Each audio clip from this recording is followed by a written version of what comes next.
जय गुरु जी संगत जी। जय गुरु जी। आज मैं आपकी गीतू जैन आपके समक्ष मौजूद हूँ search with divine love Sukhmani aunty की किताब का अध्याय नंबर 32 देवीय हस्तक्षेप। आइए सुनते हैं आंटी क्या लिखते हैं। उस समय जब मेरे पिताजी लुधियाना में एक बहुत बड़े अस्पताल में अपने जीवन के लिए संघर्ष कर रहे थे, पैसा पानी की तरह बह रहा था। चूँकि लुधियाना में रुकना अपेक्षा से अधिक लंबा हो रहा था और चूंकि मैं अपने शहर में नहीं थी, इसलिए मैंने चंडीगढ़ वापस आने और बिलों का भुगतान करने के लिए उपयोग किए जा रहे खाते को टॉप अप करने का निर्णय लिया। अपने पिताजी के कागजात देखने के बाद मैंने 12 लाख की फिक्स डिपॉजिट देखी, जो उसी खाते में एक सप्ताह के भीतर मैच्योर हो रही थी, जिसका मैं उपयोग कर रही थी।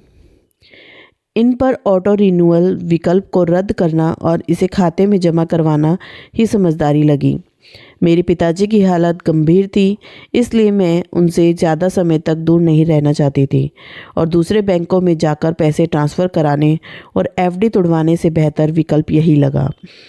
मैंने बैंक के मैनेजर से संपर्क किया और उन्हें अपनी समस्या बताई और उनसे पूछा कि मेरी तरफ से कौन कौन से दस्तावेज़ों की आवश्यकता है।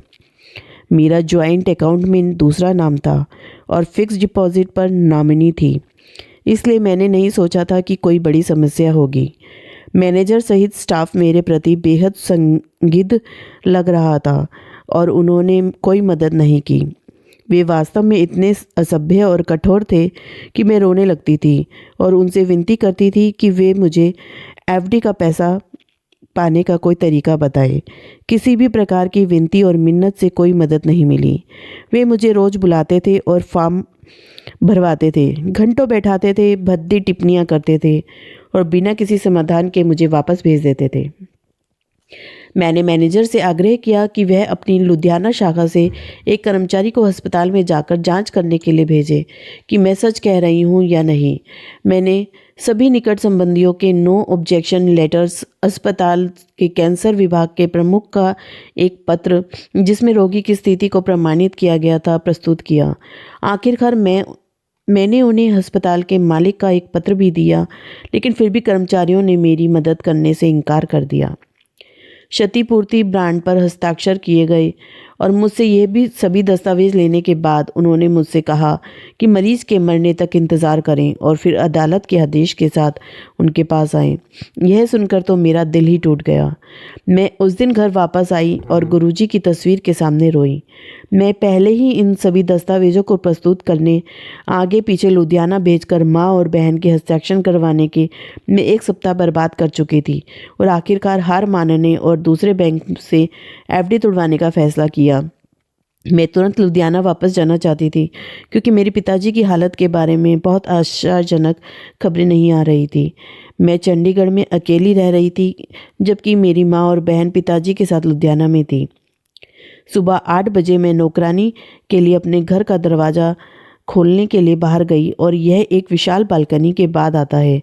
जैसे ही मैं अंदर जाने के लिए मुड़ी, मैंने छत के किनारे पर एक बाज को बैठा देखा। मैं उसे देखने के लिए रुक गई और अचानक वह उड़ा और मेरी ओर आया। मेरे सिर से ठीक ऊपर वो थोड़ा नीचे आया और फिर उड़ गया।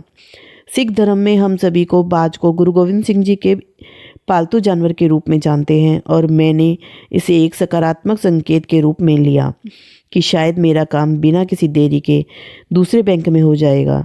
जैसे ही मैं अंदर गई, मेरे दिमाग में एक संदेश बार बार घूम रहा था, जिसमें मुझसे मुंबई में संबंधित बैंक के एक मुख्य कार्यालय के विधि अधिकारी यानी लॉ ऑफिसर को फ़ोन करने के लिए कहा जा रहा था। मैंने गूगल पर लॉ ऑफिसर को खोजा और एक लैंडलाइन नंबर मिला। मैंने सहजता से अपना फ़ोन उठाया और नंबर डायल किया। डायल करते समय मैंने घड़ी की ओर देखा तो मुश्किल से सुबह से के 8:30 बजे थे। मैं अपने मन में खुद से कह रही हूँ कि इस समय बैंक में कोई नहीं बैठा होगा, लेकिन फिर भी मेरा हाथ कॉल बटन दबाने के लिए आगे बढ़ गया।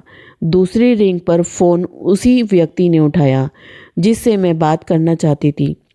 मैंने उन्हें बताया कि मुझ पर क्या गुजरी है और बैंक कर्मचारी मेरे साथ किसी तरह किस तरह दुर्व्यवहार कर रहे हैं।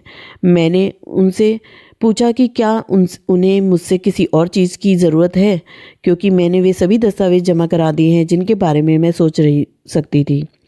मैम, वे सिर्फ आपको परेशान कर रहे हैं। हमें आपसे इतने सारे दस्तावेज़ों की आवश्यकता नहीं है, खासकर यदि आप एफडी में नॉमिनी हैं और दूसरी खाताधारक हैं। मैंने उनसे कहा कि मेरा भी यही मानना है और अब वह मेरी कैसे मदद कर सकते हैं। उन्होंने मुझसे सारा ब्यौरा लिया और कहा कि वह मुझे 10 मिनट के बाद वापस कॉल करेंगे। अपने वचन के अनुसार उन्होंने वापस फ़ोन किया और मुझसे कहा कि मैं शाखा में जाऊं और मेरा काम हो जाएगा। उस सुबह कर्मचारियों का व्यवहार बिल्कुल अलग था। मैनेजर मेरा स्वागत करने के लिए बाहर आया और मुझे अपने केबिन में बिठाया। 10 मिनट के भीतर मेरी फिक्स्ड डिपॉजिट राशि सेविंग अकाउंट में जमा कर दी गई। मैनेजर द्वारा मुझे चाय और मेवे की पेशकश की गई, जबकि पहले मुझे बाहर इंतज़ार करने के लिए कहा जाता था और सभी प्रकार की भद्दी टिप्पणियाँ की जाती थीं, जिससे मुझे लगता था कि मैं एक तरह की अपराधी हूँ जो अपने पिताजी के पैसा छीनना चाहती हूँ। जब वे बेहोश हालत में थे, मैं उनके व्यवहार और सभी उत्पीड़न से बहुत आहत हुई, खासकर इस तथ्य से कि उन्होंने मुझे इतने लंबे समय तक मेरे पिताजी से दूर रखा। मैं आमतौर पर बहुत शांत रहती हूँ, लेकिन आहत और हताश से बाहर आकर मैंने मैनेजर से कहा, मैं अभी अपने पिताजी के पास वापस जाने की जल्दी है, लेकिन मैं वापस आऊँगी और सबको सीधा कर दूँगी। मुझे नहीं पता था कि मैंने ऐसा क्यों कहा और निश्चित रूप से खाता बंद करने के अलावा और कुछ करने का मेरा कोई इरादा नहीं था। 2 महीने के बाद जब मेरे पिताजी अस्पताल से बाहर आकर चंडीगढ़ वापस आए, मैंने अपना खाता बंद करने के इरादे से बैंक जाने का फैसला किया। जैसे ही मैंने प्रवेश किया, मैंने कई नई चेहरों को देखा। मैंने मैनेजर के केबिन में प्रवेश किया और देखा कि मैनेजर भी बदल गया है। मैंने पिछले अनुभव के बारे में बात ना करने का फैसला किया और उनसे खाता बंद करने के में मेरी मदद करने को कहा। उसने मेरा नाम देखा और तुरंत बोला, ओह मैडम, आप सुखमनी हैं। मैंने सुना है कि आपके साथ क्या हुआ था। मैं थोड़ी सी क्यूरियस थी कि उसे कैसे पता चला और उसने उत्तर दिया, मैम, मुंबई में लॉ ऑफिसर ने इस शाखा में पूरे स्टाफ पर गुस्सा किया और उन सबको यहाँ से ट्रांसफ़र कर दिया। उन्होंने इस घटना को व्यक्तिगत रूप से लिया है। बाहर देखो, आपको कोई भी पुराना स्टाफ सदस्य नहीं दिखेगा। अंदर जाते समय मैंने ठीक यही देखा था। उन्होंने आगे कहा, मुझे शाखा के साथ साथ बैंक की ओर से भी लिखित माफ़ी मांगने का आदेश है। मेरे पास आपके पिताजी का ईमेल था, इसलिए आपने शायद इसे नहीं पढ़ा है। उन्होंने माफ़ीनामे का प्रिंट आउट निकाल कर मुझे दिया। मैम, आप मुंबई में लॉ ऑफिसर को कैसे जानती हैं? उन्होंने सचमुच आपकी समस्या समय पर हल नहीं करने की गंभीरता से लिया और नाराज़गी जताई है और हमें अत्यंत सम्मान के साथ आपकी सेवा करने का निर्देश है। मैं उसे बताना नहीं चाहती थी कि मैंने उसका नंबर गूगल पर खोजा था, इसलिए मैंने उसे बताया कि मैं उसे एक कॉमन फ्रेंड के ज़रिए जानती हूँ। फिर उन्होंने मुझसे अनुरोध किया कि मैं उन्हें दोबारा फ़ोन करूं और उन्हें आश्वस्त करूं कि सब कुछ ठीक है और मेरा साथ अच्छा व्यवहार किया जा रहा है। मैम, जब तक आप उनको वापस कॉल नहीं करके नहीं बताएंगी कि आप हमारी सेवाओं से संतुष्ट हैं, वे हमें नहीं छोड़ेंगे। वे बहुत वरिष्ठ व्यक्ति हैं और आपके साथ जिस तरह से व्यवहार किया गया, उनसे वह बेहद परेशान है। मैं घर आई और उनको फ़ोन करने और उनकी सभी मदद के लिए धन्यवाद देने का सोचा। मैंने खोजा, लेकिन मुझे उनका नंबर कहीं नहीं मिला।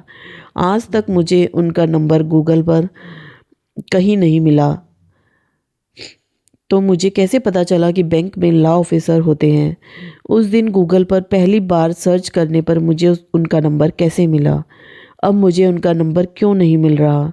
इतना वरिष्ठ अधिकारी सुबह 8:30 बजे ऑफिस में क्यों बैठा था और उसने पूरे स्टाफ को बाहर निकालने की हद तक क्यों कदम उठाया?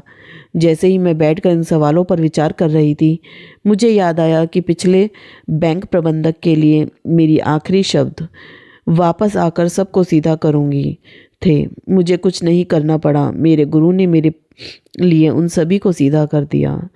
जय गुरु जी, शुक्राना गुरु जी। जैसे आप सुखमनी आंटी की रक्षा करते हैं, अंग संग सहाय रहे, सब संगत का भला करें, सर्वथा भला करें, सबकी रक्षा करें गुरु जी। जय गुरु जी, शुक्राना गुरु जी, शुक्राना संगत जी। आपको सुखमनी आंटी के अध्याय अच्छे लगते हैं तो मेरे चैनल पर बने रहें और आंटी के बाकी अध्याय भी सुने और पिछले भी सुनते रहें अगर किसी ने नहीं सुने हो तो। अगर आपने मेरे चैनल को सब्सक्राइब नहीं किया है तो सब्सक्राइब ज़रूर करें। जय गुरु जी, शुक्राना गुरु जी।